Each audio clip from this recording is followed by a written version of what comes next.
ආයිබෝවන් MR Kitchen YouTube channel එකට ඔයගොල්ලෝ සියලු දෙනාම ගොඩාක් ආදරෙන් පිළිගන්නවා.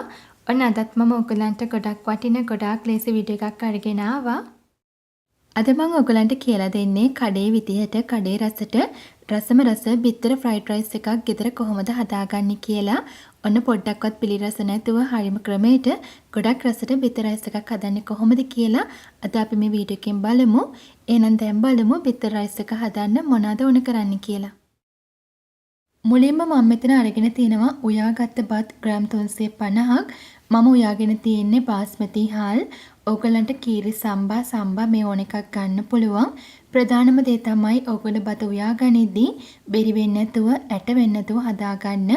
ඊළඟට වැදගත් දේ තමයි රයිස් එක හදන්න කලින් ඕගොල්ලෝ මේ උයාගත්ත බත් එක හොඳටම නිවා ගන්න ඕනේ. ඊළඟට මම මෙතන බිත්තර 4ක් අරගෙන තියෙනවා. ඕගොල්ලන්ට බිත්තර කැමති ප්‍රමාණයක් ගන්න පුළුවන්. ඊළඟට මම අරගෙන තියෙනවා සාමාන්‍ය ප්‍රමාණය කැරට් ගෙඩියක් හීනියට ග්‍රේට් කරලා, ගෝවා ටිකක්, ලීක්ස් ටිකක්. මෙතනදී වැදගත්ම දේ තමයි ඕගොල්ලෝ මේ රයිස් එක හදන පාවිච්චි කරන එළවලු ටික ගොඩක් චූටියට කපලා අරගන්න. ඊට අමතරව ඕන කරනවා කපාගත්ත ලුණු ටිකක්, තලාගත්ත ඉඟුරු සුදුරුණු වලින් මේසඳි දෙකක්. ඉඟුරු සුදුරුණු තලා ගනිද්දී මේ වගේ ලොකුවට තල්ලා අරගන්න.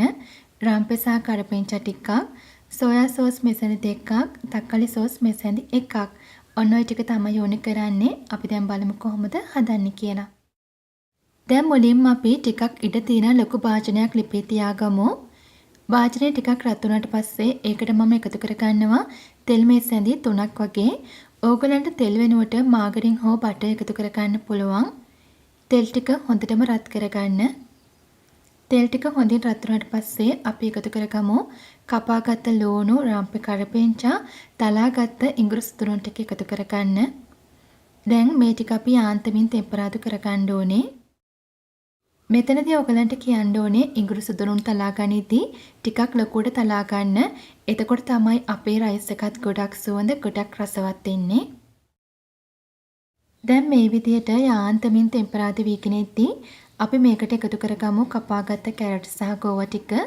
ඇත්තටම ගෝවා එකතු කරාම රයිස් එක හරිම රසවත්.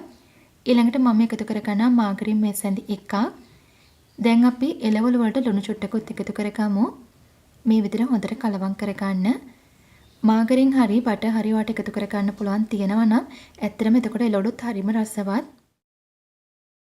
දැන් අපි එකතු කරගත්ත එළවලු ටික ගොඩක් තෙම්පරාදු කරගන්නේ නැහැ. මම විනාඩි 2ක් වගේ තමයි තියාගත්තේ. ගොඩක් වෙලා තෙම්පරාදු කරගත්තොත් එහෙම එළවලු තියෙන ලස්සන පාට නැති වෙන්න පුළුවන්. දැන් මේ වෙලාවේදී ඔයගොල්ලෝ බිත්තර ටික එකතු කරගන්න. මම බිත්තර 4ක් එකතු කරගත්තා. ඕගොල්ලන්ට අවශ්‍ය ප්‍රමාණයට බිත්තර එකතු කරගන්න පුළුවන්. දැන් බිත්තර ටිකත් එකතු කළා මේ වගේ කලවම් කරගන්න. ඉපේ ගින්දර චුට්ටක් අඩු කරගන්න මේ වෙලාවේදී. දැන් අපි බිත්තරවල තියෙන තෙත ගතිය අඩු වෙන්න කලින් බත් ටික එකතු කරගමු. මෙතනදී බත් ටික හොඳට නිවිලා තියෙන්න ඕනේ. ඕගලන්ට පුළුවන් නම් බත් ටික ශිතකනේ සාමාන්‍ය කොටස තියලා රයිස් එක හදන්න පාවිච්චි කරන්න. දැන් බත් ටික එකතු කරගත්තට පස්සේ තමයි අපි ලිපේ ගින්දර ටිකක් වැඩි කරලා මේ වගේ හොඳට කලවම් කරගන්න ඕනේ. බිත්තර හොඳට බත් එකත් එක්ක දැවටෙන්න ඕනේ. ඒ නිසා ඔයගොල්ලෝ මේ වගේ හොඳට කලවම් කරගන්න. බත් ටික එකතු කළා මම විනාඩි 3ක් වගේ හොඳට වැඩි කින්දරේ කලවම් කරගත්තා. ඊළඟට අපි එකතු කරගමු සෝයා සෝස් මේසඳි 2යි, තක්කාලි සෝස් මේසඳි 1යි, සීනි තේ හැඳි 1යි, ලුණු තේ හැඳි භාගයයි. දැන් එකතු කරලා මේ ටිකත් හොඳට කලවම් කරගන්න ඕනේ. ටිකක් ලිපේ කින්දර වැඩි කරලා හොඳින් කලවම් කරගන්න.